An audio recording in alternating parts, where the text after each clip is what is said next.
Hello dears, in the first tutorial about visual Modflow Flex, we create a conceptual model and we see the head as you see here. Also you can see the column and a row.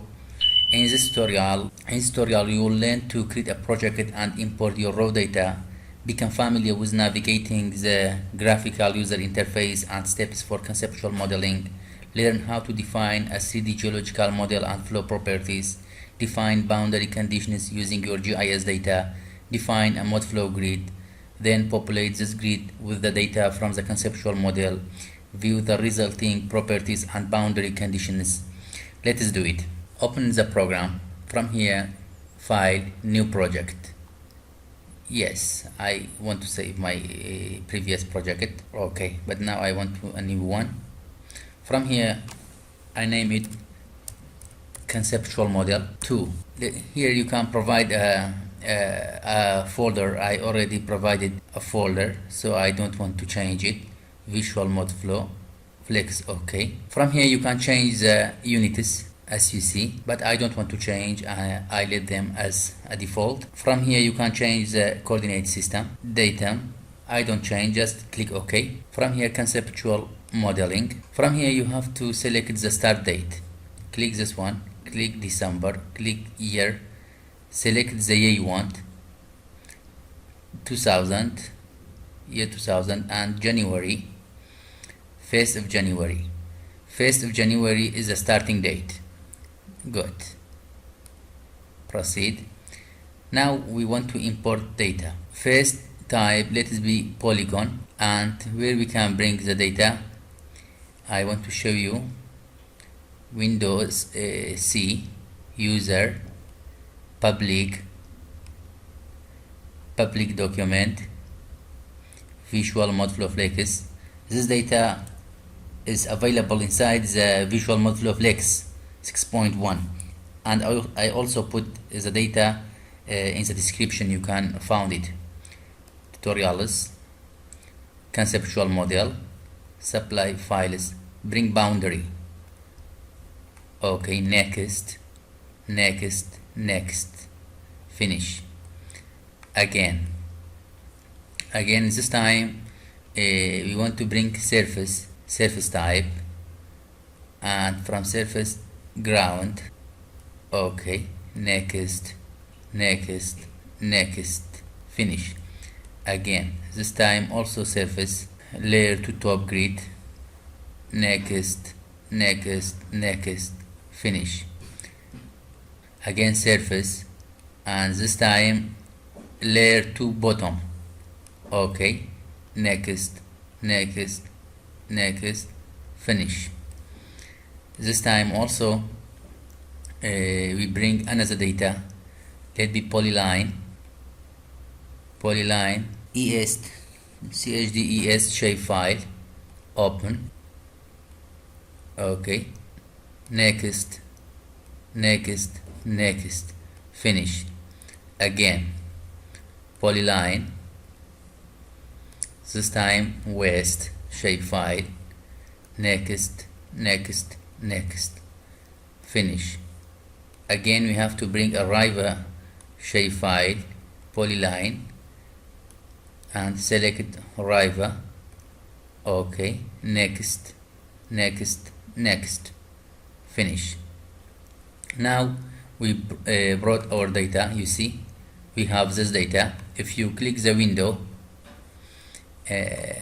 select it, just check, you see that's the boundary, that is the ground. If you uncheck this one, that is a layer to top, this is layer to bottom. Let us select all. Okay, from here I want to, that's a 2D, I want to 3D also. Check to see. Okay, from here you can rotate it, you see, and from exaggeration you can make it bigger to see. Okay, conceptual model. Let us proceed more. Conceptual model, boundary. Okay, Save. Great. Proceed more. We have to create geological structure from add horizon. We need 3 horizon. Okay. For first one, select ground. For and this layer to top for second, layer to bottom for third one. From here, preview horizons. You can see the horizon. Preview horizon. Now proceed. Okay. Use structural zone. We create 2 zone. Okay. For the first one, select this zone 1 and insert. You see it's zone 1. Just drag this one down. We have to change the hydraulic conductivity 4E minus 6 in X direction, 4E minus 6 in Y direction, 4E minus 7 in Z direction. Save. Yes. And for zone 2 as another zone.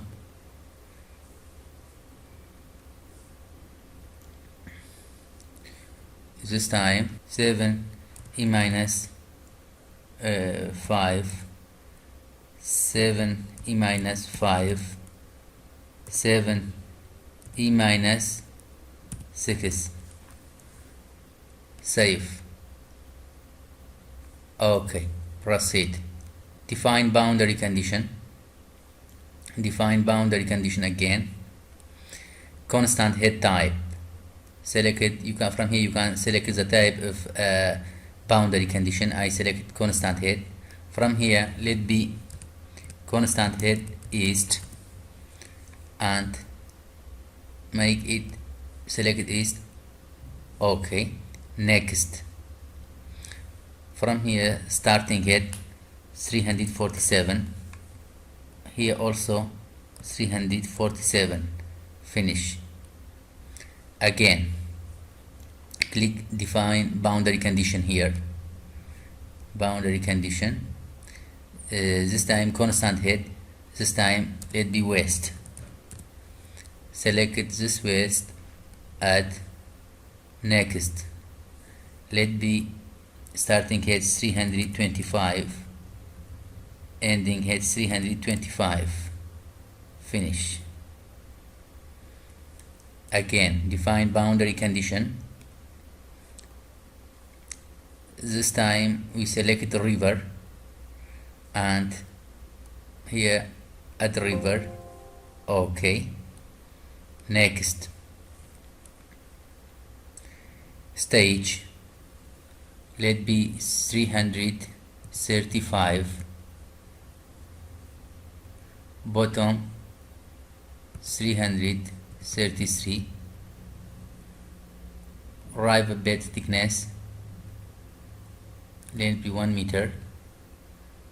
River width let be 10 meter. River conductivity let be 0.01. Finish. Okay. From here you can define finite difference grid, define finite element mesh, define unstructured V grid, define unstructured Q grid. We will work on it in the next tutorials. But today we select define finite difference grid. Okay.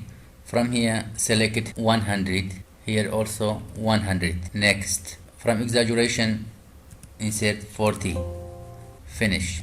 You see here in a row, here in a column, here in a 3D view. Let us go. Okay. Convert to numerical model. Close. Proceed. Yes. From here select initial head and from here edit. You can make this one 350. Click assign to column to all 2 times. Okay. Now we assign it for all the column. Okay. Here shows surface in a cell shape, here in a grid. Okay. Proceed. Yes. In here you can change the boundary condition. For example here for a river, edit If you click the river, directly you get every information about the cell you selected, and you can change them. Okay, proceed more, select run type, single run. Here you can select the engine, which engine you want to work on it. For me, USGS Modflow 2005. Select it and proceed. Translate, run. Okay, the run was successful. Proceed. View map. Let be in a surface shape or in a grid. Okay, you see it is a head. That's a head. Okay, I want to delete 3D type. Also, I don't want to see column. I don't want to see row. You see, that is the head as shown here. 347 comes to 325. That's all. I hope it can be helpful. Have a nice time.